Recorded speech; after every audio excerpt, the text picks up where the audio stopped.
Greetings, folks. This is Richard Rost with AccessLearningZone.com. This video is to introduce my new Access Amortization Template version 2.0. I've taken my very popular Access Amortization Template and seminar from years and years ago, and I've added some enhancements to it, make it faster, added some features that people were really asking about, like additional amounts due, if you want to include your taxes and insurance in the monthly payment, for example.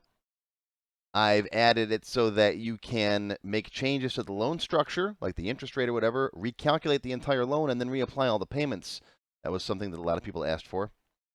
I've added some new date filters so you don't have to see all 360 months of the 30-year loan, for example, on the screen at one time. And lots of little stuff. I've learned a lot about Access over the last 10 years since I built the original, so I put a lot of those enhancements in here. This video will walk you through the changes from Amortization 1 to 2.0. And if you're new to this and you haven't purchased 1.0 and you're thinking about getting 2, I'm going to make a second video that you'll see probably in the next day or so that I will walk new users through how to use this database. So this video is for everybody who might have used my older Amortization 1.0 database and you want to see what the new features are. So check it out. Here we go.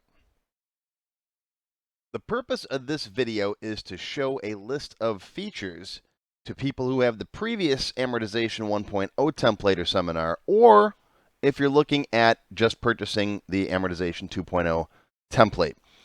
I will not go through explaining everything in detail. This is not a teaching video. I'm just going through the features so that you can see all the changes, the things that are new, and whether or not this database will work for you. Based on the feedback that I've gotten from the Amortization 1 seminar and template over the past 10 or so years, I've added a few things to this one, cleaned it up a little bit, and of course, I know a lot more about Access than I did 10 years ago when I built the first one, so I put some enhancements into this database. If you still want to learn how to build an amortization database on your own, then I do still recommend taking the Amortization 1 seminar because it does go through explaining the guts, the details of how to do an amortization schedule using Access. All I did with this one was enhance it and make it faster and add some other features like additional payments and things like that. So the old seminar is still fine if you want to learn from the ground up how to build something like this. Okay, so first we got our list of clients. I enhanced this just a little bit, added some additional fields that people always asked for, email, phone, address, and so on. Clients can now be marked inactive, so if you know you're not going to get any more business from this person, you can close that. All right, check that box off, and next time you open up your client list, they won't show up unless you say, okay, show me my inactive clients. This is a triple state checkbox, so it's either both, yes, or no. Okay, so I'll go back in here, make me active. And the same thing happens with loans, too. You can mark loans inactive or active. I've got an old loan in here for $1. Let me just delete that one. That was a bit of sample data. Let's go ahead and hit OK. Are you sure? Yep. All right. Let's add a new loan. All right. This is the new loan schedule form. It's a little bigger than the last one because I added more stuff. Let's go ahead and build a new loan. All right. Me, if you want to pick a provider, you can. I got ABC Loans in there. Let's call this one house loan. If you want to put notes in here, this field's blue so the user can double click on it and it pops open the Zoom box. A lot of people asked me to put more details in here, so I wanted to make this field bigger. You can put the address of the loan. You could put whatever other information you want in here in the notes field. Okay. Loan amount, let's keep things simple. Let's say it's $500,000. Yes, it's 2022 and mortgages are crazy. Interest rate, let's say 0.05. I increased that to show 4 decimal places, because a lot of people were like, oh, my mortgage rate is 0.575 or whatever, before it was only showing 2. Start date. Now, on my system, I go with the ISO date standard, which is year, month, day, but these are all short dates, so they should display however they're displayed on your system. Let's say this loan is going to start. Let me back this up a little bit. Let's say this loan started on February 1st of this year. Okay, monthly. Now, it defaults to 360, which is a 30-year loan. If you want to change that, let's say this is only a 20-year loan, just put 20 in here where it says years, and then hit that button there, and it'll copy that over there. It just figures out how many years to months. That's real simple. That's just to keep you from having to do some math. Okay, over here you'll see the payment amount. That's for the principal and interest payment amount. All right, is it an active loan? This is where you can make it non-active. Once it's already paid off, for example, you can mark it inactive. You still want it in your books, but you don't necessarily want to see it on your lists. Now, extra to principal is something new that I added. What this does is, like me, for example, when I make a loan payment, I like to pay a little extra every month. Okay, so do you want the default for this client to be, okay, anything over my actual amount due goes toward principal, or if you turn that box off, which is the default, it goes toward your next payment. So if, let's say, your payment is $3,200, like this guy here, okay, if this person pays $4,000 every month, do you want that extra few $100 going toward principal or toward their next payment? So that's up to you and the client, I guess.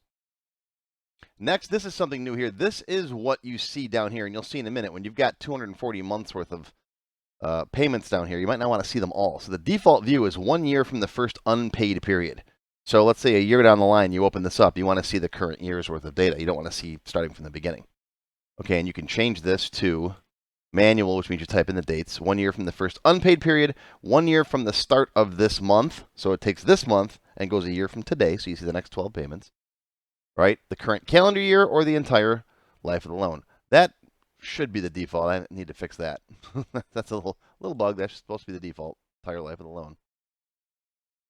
Okay, there. Just fix that one. All right. Next, we've got additional costs. Now, if you have a loan where you've got like your taxes and mortgage insurance and all that stuff added in, which a lot of mortgages do, this is where your additional costs get put in. We'll cover this in a few minutes.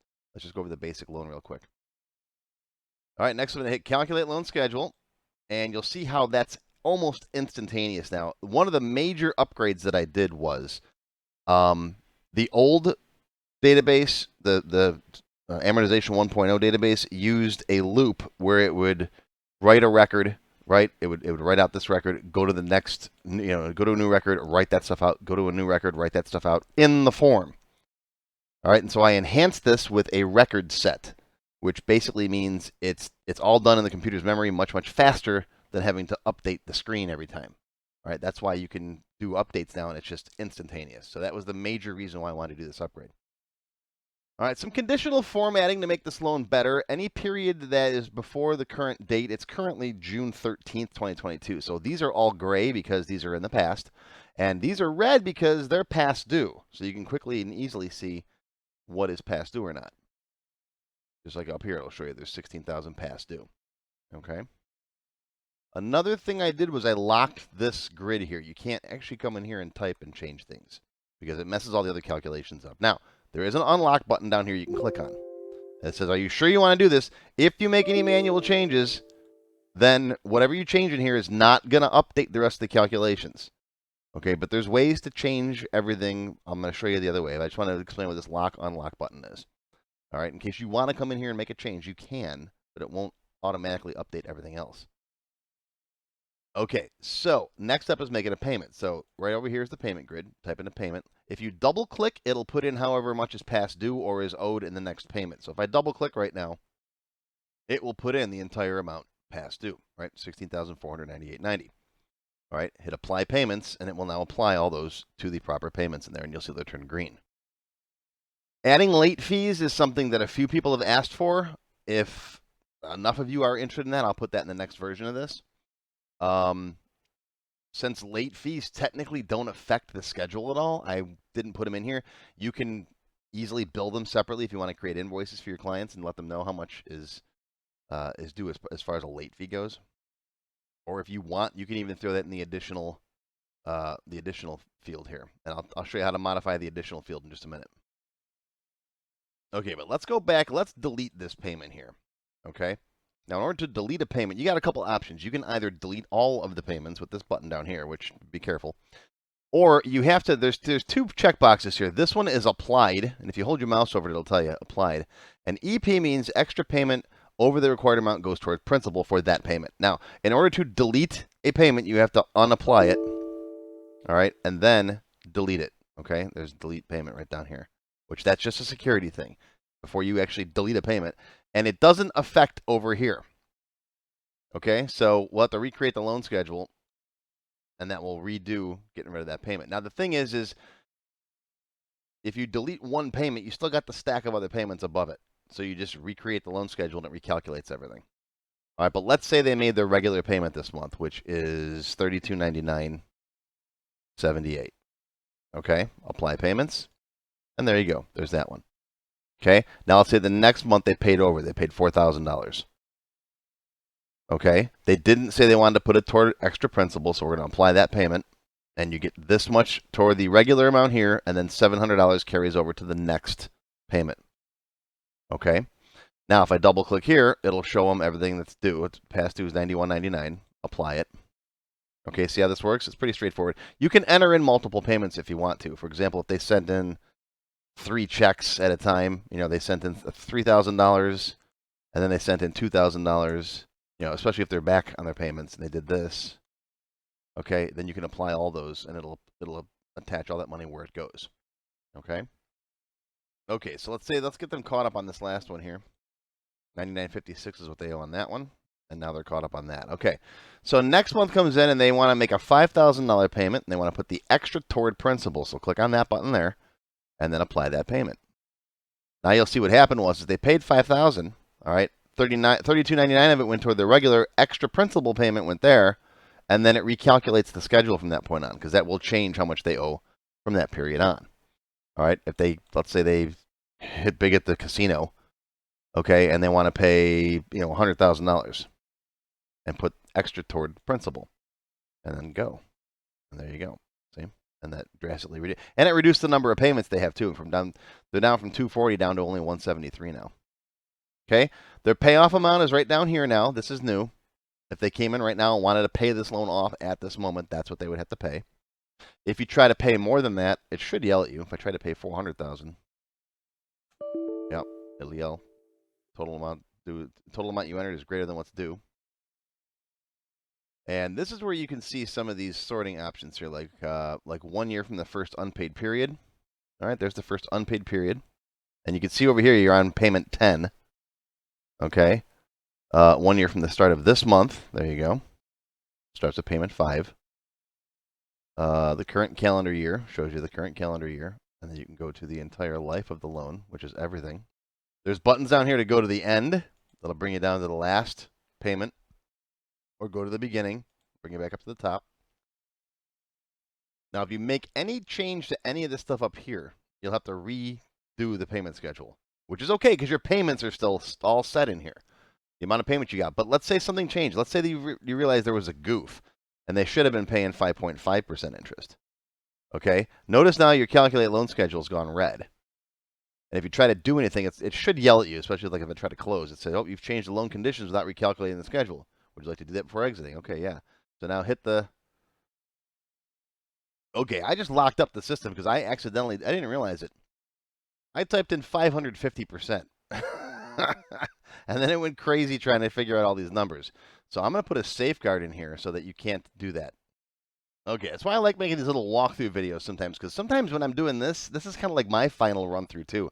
I catch some bugs here and there doing these. All right, so now if you come in here and if I do the same thing, if I type in 5.5 without the percent sign there, it should yell, you entered an interest rate more than 100%, are you sure? Because 5.5 is technically 550%, right? If you take the percent sign off of there. So are you sure? If you say yes, then it'll let you do it. If you say no, it'll exit back out for you. All right, so if I do this again, let's see here. Let's say no. All right, it just cancels the event. So we can come back here and put percent on the end there, and that should fix that. All right, now we can calculate the loan schedule, and everything's fine. All right, but the point I was trying to make before I discovered that bug is it will cancel all of these being applied, and then you just reapply them again, and it'll put the money where it belongs properly. That's why I did it that way. All right, if you make a change to the loan terms, it will unapply all these payments, but then you just apply them again. Okay, now they're where they're supposed to have been in the first place. This is what your payment should have been, and it fixes it. Okay, let me delete these payments. Are you sure? Yeah, okay. A lot of these are you sure's will ask you twice. Because I know sometimes, you hit the button and are you sure? And then if it says, are you sure a second time, make sure you're sure. Like there's a button that I put on the main menu that's delete all system data. This was mostly for me so I can clear everything out of it, all the sample data before I distribute it. Even though I'll probably distribute it with one person with some sample loans. But this is so you can also just clear everything out. If you're going to give a copy of this to someone else and you don't want them getting your sensitive data, okay? Which don't be selling this or giving it to anybody else. Make sure they buy their own copy, of course, right? Just like regular software. But I mean, like if you're, inside your office, if you're using it between loan officers or whatever. Okay, so next is additional costs. Now, if they've got their taxes and their insurance and whatever else bundled in, they might have additional costs for this loan. Okay, now here's how this works. I started off doing this with just one additional cost amount. Like you had, let's say, your taxes, insurance, whatever came out to $500 a month. Okay, but I have seen some loans where it changes. For example, if you have title insurance or mortgage insurance, whatever that is, you might, for the first 5 years, have to pay one amount, and then after that, it changes to a different amount. Or, as the taxes change from year to year, this amount might need to be adjusted. Okay? So let's say in the first year, they've got an extra $800 they have to pay for mortgage insurance. So from period 1 to period 12, they have to pay $800 extra. Okay? Then from period, let's say the second year, from 13 to 24, okay, it changes to $750.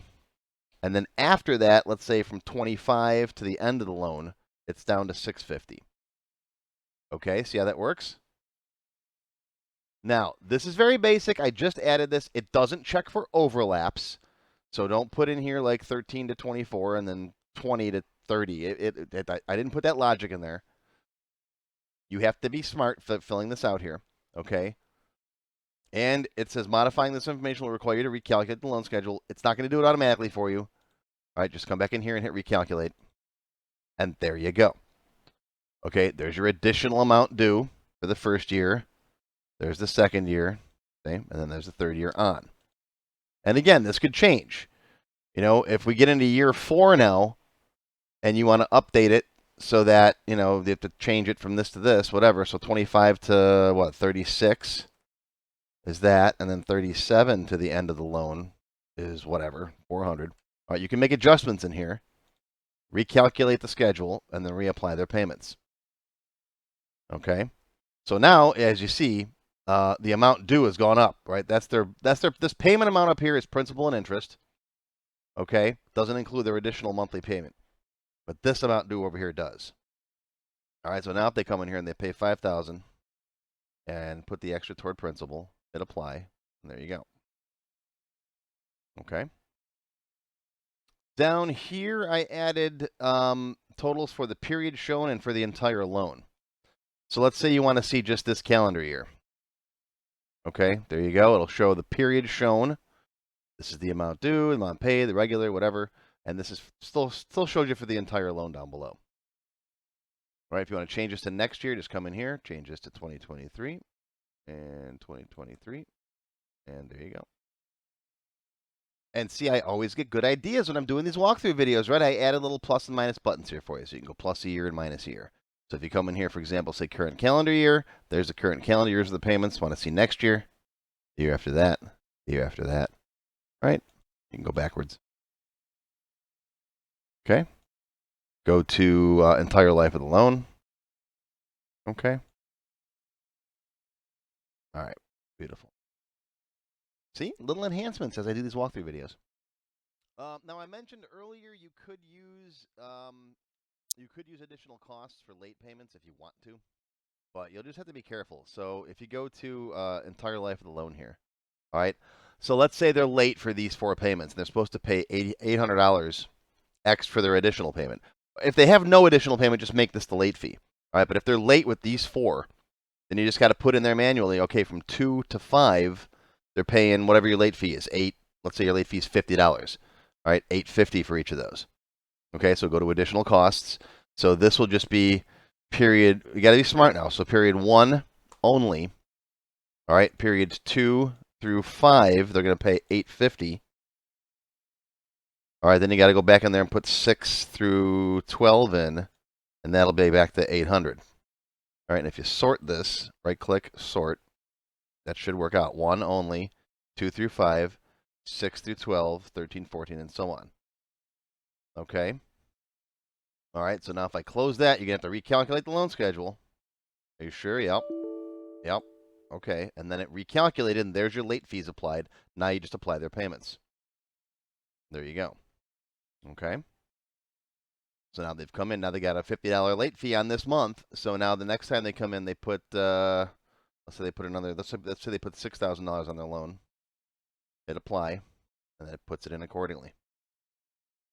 You can see the extra $50 is put there, right?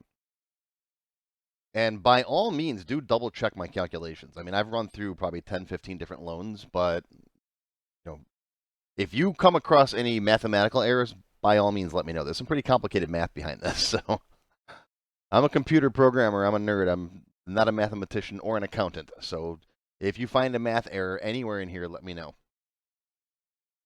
Some more enhancements. I cleaned up the loan printout. If you go to print this loan, it looks a little nicer, right? I added yearly totals down here. Got your payoff amount on there as of today. Of course, today's date's up top. All right, you've got this information will repeat on each screen. Okay, so that's a little nicer. Get your payment history down here. One thing I also thought of adding was I don't have this integrated with the rest of the Tech Help template, so I've got invoicing and stuff in that. If you think it'd be handy to be able to generate invoices for people based on what their amount due is, let me know. I could always integrate that. Like this person here, their past due is currently this, right? We could generate an invoice that says, hey, this is what's past due, or a statement or something like that, and email it out. All kinds of things I can add to this, and you guys just let me know what you want, and I'll add those features as there is demand. One thing that I'm thinking of adding for the future are principal-only payments. Let's say someone's all caught up, right? Okay, they're all caught up with their payments. Actually, he's missing something here. Let's see. Apply. All right, there we go. Now let's say his next payment isn't due yet, but he wants to make a principal-only payment of $10,000.